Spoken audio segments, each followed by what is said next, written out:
If you thought the Ravens loss on Sunday Night Football was bad, well, I promise you, after you're done watching today's video, you're going to see it is 1,000 times worse than we originally thought. Another thing that's a big bummer, our season-long sub-battle, Steelers Talk is pulling away in a big, big way. 3,587 subs this season for the Steelers, 3,427 for us. We're down 160, our biggest deficit of the year. I need you guys to help me out. Hit that subscribe button. Let's try to make up this deficit. I need a win anywhere I can get one. I need you guys to help me do that. Let's get started with the rest of the show.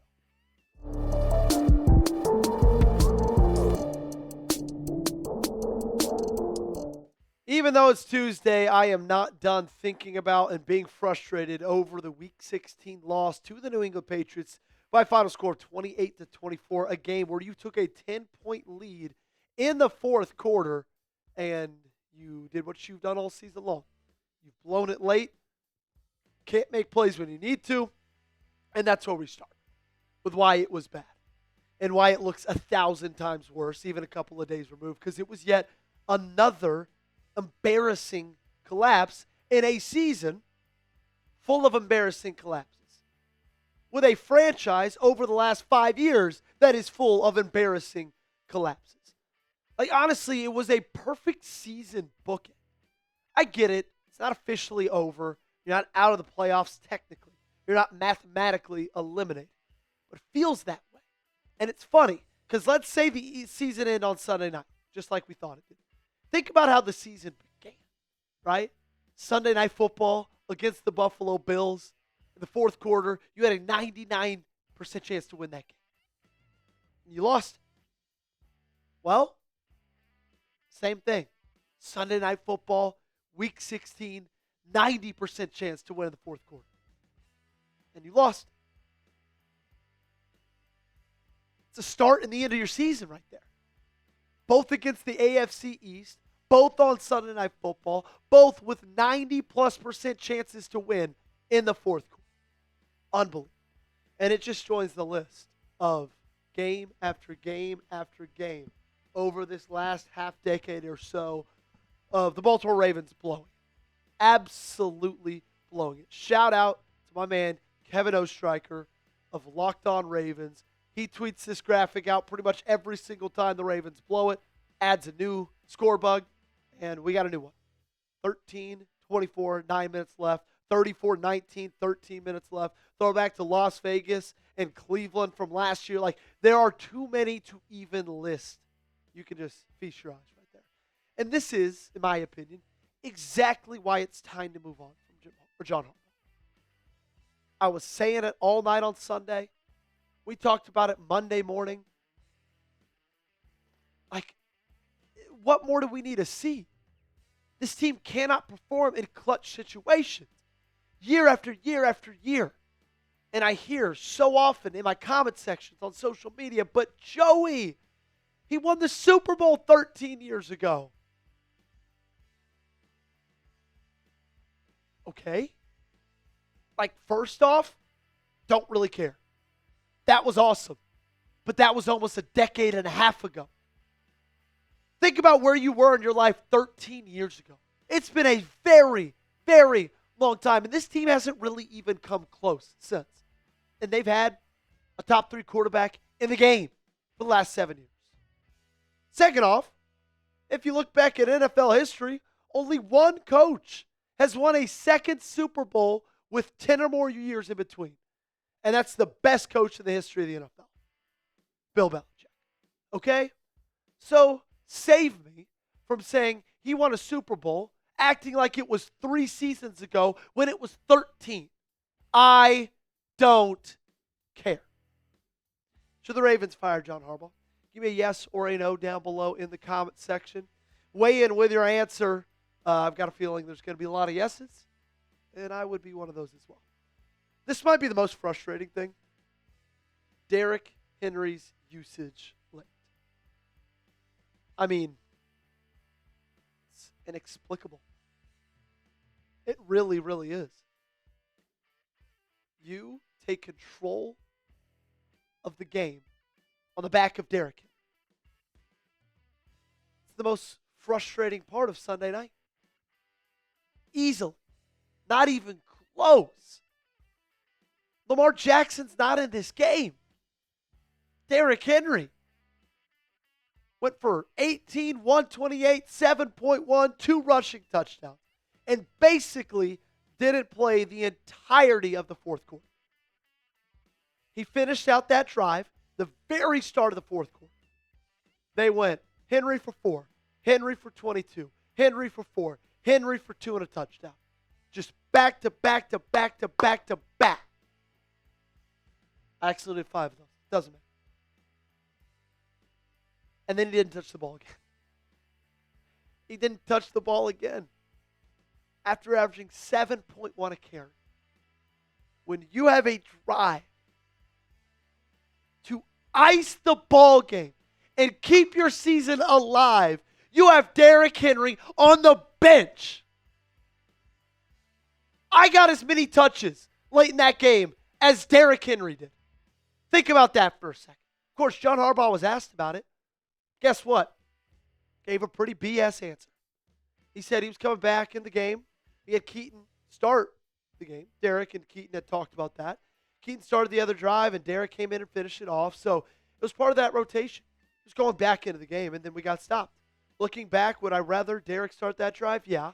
But Derrick was kind of ready for Keaton to start that drive. Then he was planning on coming in next. They work in that rotation.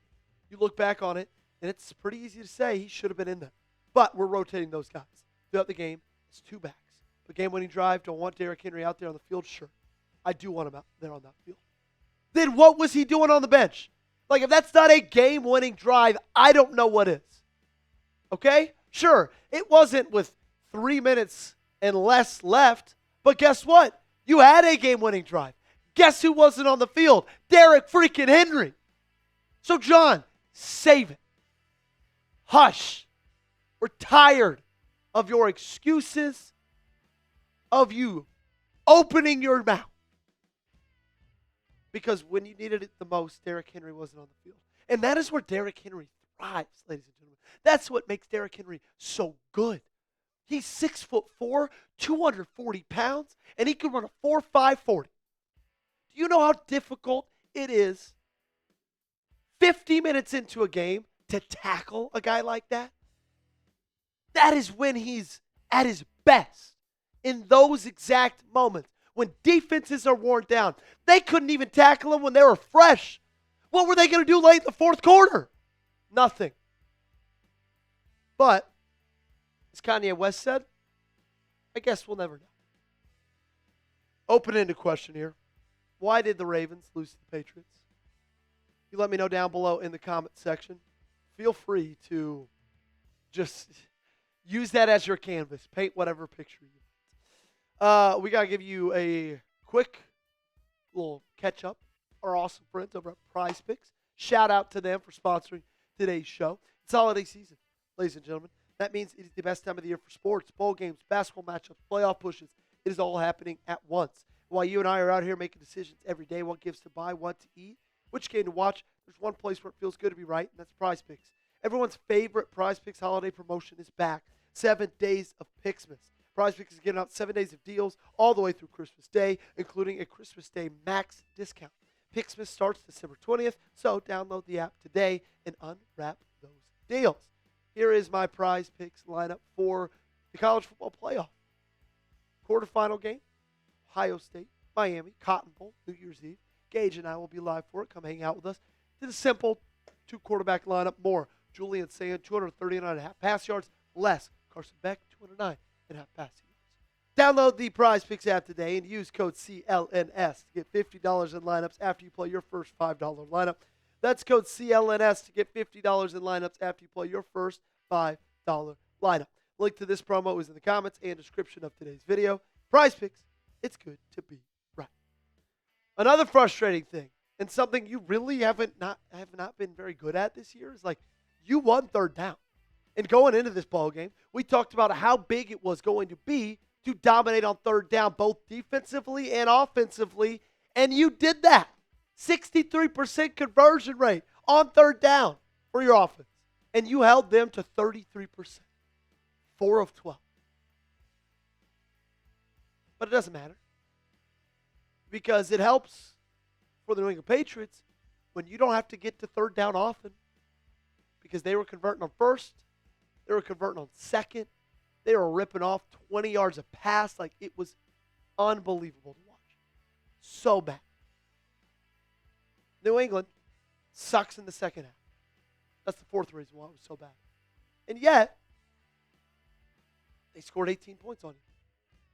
Coming into that game via Jonas Schaefer, New England was the 22nd best, also known as close to a bottom 10 offense in second half scoring.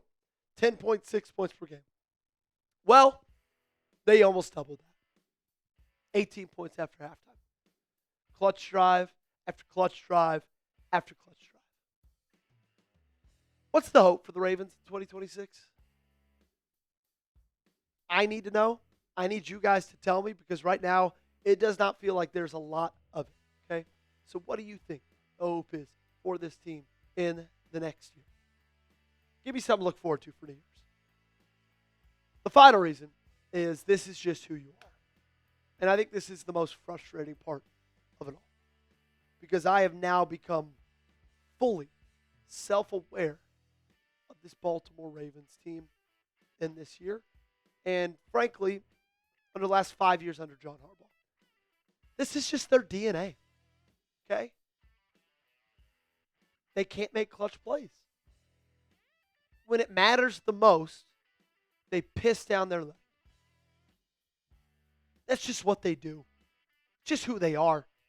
And I've kind of now realized I don't need to be frustrated by that. Because would you be frustrated at a cow for mooing? Would you be frustrated at a dog for barking? A cat for meowing? No. Because that's just in their DNA. That's what they are born and bred to do. And that's what it feels like for the Baltimore Ravens is their DNA. Is losing. Is blowing games. Collapsing. And I think we just need to come to accept that. Just who they are. Make sure you guys got me followed on socials. At Joey Peterson on Twitter and Instagram. YouTube.com/RavensTV. Subscribe for daily coverage.